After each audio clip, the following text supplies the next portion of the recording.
അള്ളാഹുവിന്റെ പ്രവാചകൻ അവിടെ നിന്ന് പറഞ്ഞു കൊടുക്കുകയാ, പള്ളിപ്പറമ്പിലേക്ക് പോകടാ ചെറുപ്പക്കാരാ.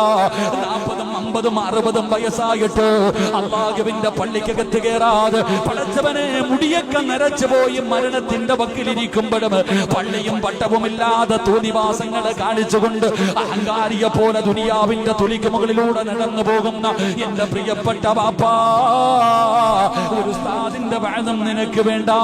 നാളെ എപ്പോഴെങ്കിലും സമയം കിട്ടുമ്പോ ഈ കാണുന്ന പള്ളിയുടെ ഏതോ ഒരു പരിസരത്തിൽ ഒരു പള്ളിപ്പറമ്പുണ്ട്. അവിടെ നിന്റെ വാപ്പയുണ്ട്, നിന്റെ ഉമ്മയുണ്ട്, നിന്റെ കൂടപ്പിറപ്പുണ്ട്, നിന്റെ കുടുംബക്കാരുണ്ട്, നിന്റെ കൂടെ പഠിച്ചവരുണ്ട്, നിന്റെ കൂട്ടുകാരുണ്ട്. പലരും ആ പള്ളിപ്പറമ്പിൽ കിടക്കുന്നുണ്ട്. ഒന്ന് ചെല്ലാൻ കഴിയുമോ? ഒന്ന് പോയി സിയാറത്ത് ചെയ്യാൻ കഴിയുമോ? റസൂലുള്ളാഹി പറയുകയാ, സുനിൽ ഖുബൂർ, ഖബർ സിയാറത്ത് ചെയ്താ ഏതൊരു മനുഷ്യന്റെയും ഹൃദയത്തിലെ മാറ്റമുണ്ടാകുമെന്ന് ആദരവായ പ്രവാചകൻ നബി മുഹമ്മദ് മുസ്തഫ